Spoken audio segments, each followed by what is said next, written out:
Sir ಈ ಪ್ರೀಕ್ವಲ್ಗೆ ಏನಾದರೂ title ಇಟ್ಟಿದ್ರೆ ಅದೇ ಟೈಟಲ್ ಬರುತ್ತಾ ಅಥವಾ ಅದ್ರ ಜೊತೆಗೆ ಬೇರೆ ಬೇರೆ ತಾರಾಗಣ, ಯಾಕಂದ್ರೆ ಇದ್ರ ಹಿಂದಿನ ಬೆಂಗಳೂರಿಂದ ಆಚೆಗಿನ ಕಥೆ ಆಗಿರೋದ್ರಿಂದ ಬೇರೆ ಎಲ್ಲ ಯಾರು ಸ್ಟಾರ್ ಕಾಸ್ಟಿಂಗ್ ಅಲ್ಲಿ ಯಾರು ಇರ್ತಾರೆ ಅಂತ? ಈಗ ಪ್ರೀಕ್ವೆಲ್ಗೆ ನಾವು ಹೆಸರಿಟ್ಟಿರೋದೆ ಸೈನೈಡ್ ದಿ ಹ್ಯೂಮನ್ ಬಾಂಬ್.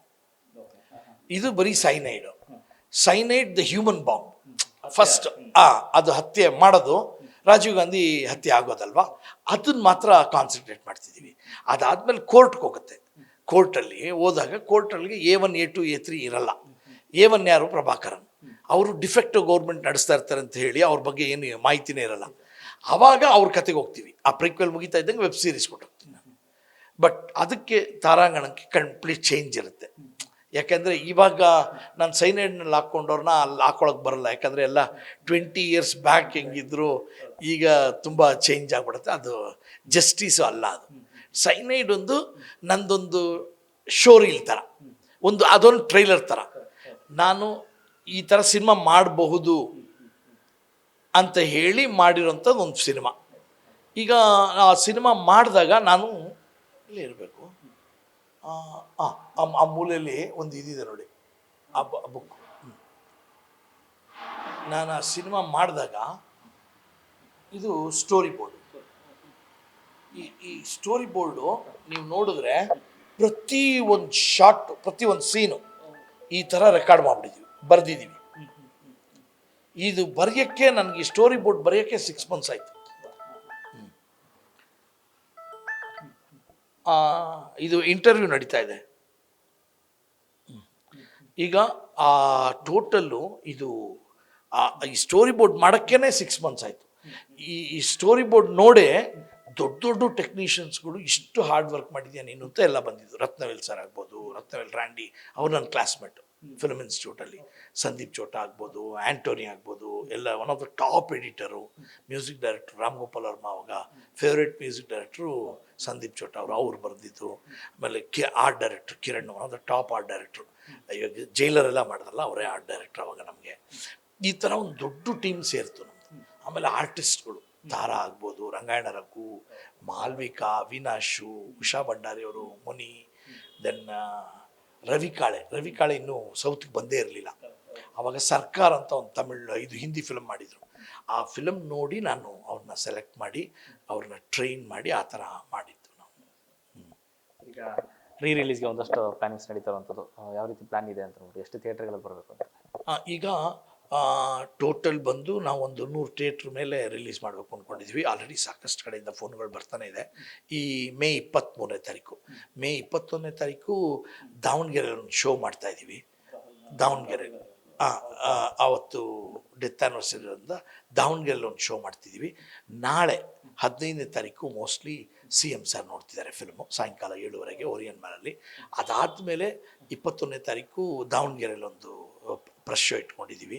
ಅದಾದಮೇಲೆ 23ಕ್ಕೆ ರಿಲೀಸ್ ಮಾಡ್ತೀವಿ. ಒಂದು 100 ಥಿಯೇಟ್ರು ಆಗುತ್ತೆ ಅಂತ ಅಂದ್ಕೊಂಡಿದ್ದೀವಿ. ಎಲ್ಲರೂ ದಯವಿಟ್ಟು ಖಂಡಿತವಾಗ್ಲೂ ಈ ಜನ್ರೇಷನ್ ಯಾರೂ ಈ ಸಿನಿಮಾ ನೋಡಿರೋಕ್ಕೆ ಸಾಧ್ಯ ಇಲ್ಲ ಅಂತ ಅಂದ್ಕೊಳ್ತೀನಿ. ಖಂಡಿತವಾಗ್ಲೂ ಸೈನೈಡ್ನ ಥಿಯೇಟರ್ ಬಂದು ಒಂದು ನ್ಯೂ ಎಕ್ಸ್ಪೀರಿಯನ್ಸ್. ಯಾಕಂದರೆ ಆವಾಗ ಪ್ರಿಂಟ್ ಇತ್ತು, ಪ್ರಿಂಟಿಂದ ನಾನು DI ಕನ್ವರ್ಟ್ ಮಾಡಿ ತುಂಬ ಚೆನ್ನಾಗಿ ಮಾಡಿ ಕಾಪಿ ಎಲ್ಲ. ಆ DI ಸ್ಟುಡಿಯೋ ಅವರೇ ಹೇಳ್ತಿದ್ದಾರೆ, ಫ್ರೆಶ್ ಆಗಿದೆ ಸರ್, ಇದು ರೀಸೆಂಟ್ ಈಗ ಶೂಟ್ ಮಾಡ್ದಂಗಿದೆ ಅಂತ. ಯಾಕಂದರೆ ಟೆಕ್ನಿಕಲಿ ಅಷ್ಟು ಸೌಂಡ್ ಆಗಿತ್ತು ಫಿಲ್ಮ್ ಅದು. And we got a state award, Filmfare awards, state award Tara ಅವ್ರಿಗೆ, ನನಗೆ ಎಲ್ಲ ಸ್ಟೇಟ್ ಅವಾರ್ಡ್ ಬಂತು, ಫಿಲ್ಮ್ ಫೇರ್ ಅವಾರ್ಡ್ ಬಂತು, ಸಾಕಷ್ಟು ಇಂಟರ್ನ್ಯಾಷನಲ್ ಫೆಸ್ಟಿವಲ್ಸ್ಗೆ ಹೋಯಿತು.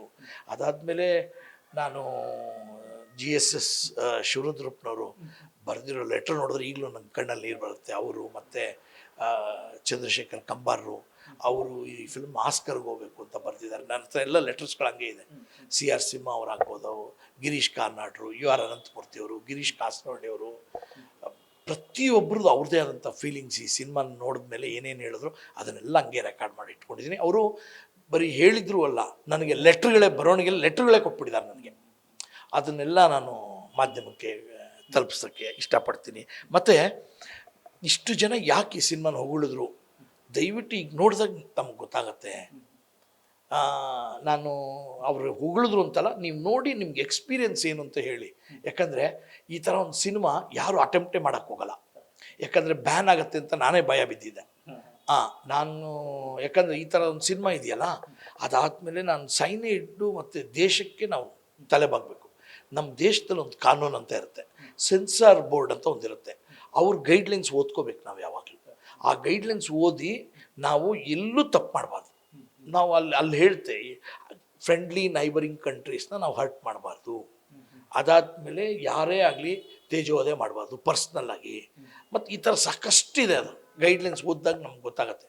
ಅದನ್ನು ಬೇಸ್ ಮಾಡಿಕೊಂಡು ಮಾಡಿದಂಥದ್ದು. ಆಮೇಲೆ ನನಗೆ ಅದು ನೆಸಿಟಿ ಇಲ್ಲ, ಇನ್ನೊಬ್ಬರನ್ನ ಹೀಯಾಳಿಸೋದ್ರಿಂದ ಆಗಲಿ ಇನ್ನೊಂದು ದೇಶನ ಬೈಯೋದ್ರಿಂದ ನನಗೇನು ಸಿಗಲ್ಲ. ಅದರಿಂದ ಇದು ನಡೆದಿರೋ ಒಂದು ಘಟನೆ. ಒಬ್ಬ ಮಾಧ್ಯಮದಲ್ಲಿ ಏನು ಹೇಳಕ್ಕೆ ಸಾಧ್ಯನೋ ಅದನ್ನು ನಾನು ಹೇಳಿದ್ದೀನಿ ಕ್ಲೀನಾಗಿ, ಅದು ಅಷ್ಟೇ. ಅದೇ ಸೈನೈಡ್. ನಿಮ್ಮ ಕೊನೆಯದಾಗಿ ಪ್ರೀಕ್ವಲ್ ಏನಾದ್ರು ಸ್ಟಾರ್ಟ್ ಆಗಿದೆಯಾ? ಯಾವಾಗ ಸ್ಟಾರ್ಟ್ ಆಗ್ಬೋದು? ಈಗ ನಾನು ವೀರಪ್ಪನ ಇದು ದ ಬ್ಯಾಂಡಿಟ್ ಕಿಂಗ್ ಈಗ 6 ಎಪಿಸೋಡ್ ಮುಗಿಸಿದ್ದೀವಿ. ಅದು ವೆಬ್ ಸೀರೀಸು ದೂರದರ್ಶನ ಕೊಟ್ಟಿದ್ದೀವಿ ಈಗ ವೇವ್ಸ್ಗೆ. ಈಗ ಅದು ಮುಗಿತಾ ಇದ್ದಂಗೆ, ಈಗ ಈ ಫಿಲ್ಮ್ ಮುಗಿತಾ ಇದ್ದಂಗೆ ಮೋಸ್ಟ್ಲಿ ಲಾಂಚ್ ಮಾಡ್ತೀವಿ. Thank you so much sir. ಒಳ್ಳೆಯದಾಗಲಿ ಸರ್. ಈ ಸಿನಿಮಾನ ರಿಲೀಸಲ್ಲಿ ದೊಡ್ಡ ಸಕ್ಸಸ್ ಆಗಲಿ, ಅದ್ರ ಜೊತೆಗೆ ಪ್ರೀಕ್ವಲ್ ಬರ್ತಿಲ್ಲ, ಅದಕ್ಕೂ ಕೂಡ ಒಳ್ಳೆಯದಾಗಲಿ. Thank you sir. Thank you sir. ಇದಿಷ್ಟು AMR ರಮೇಶ್ ಅವರ ಮತ್ತು ಕ್ಯಾಮರಾ ಪರ್ಸನ್ ಸೂರಜ್ ಜೊತೆ ಲೋಕೇಶ್ ಬೆಂಗಳೂರು.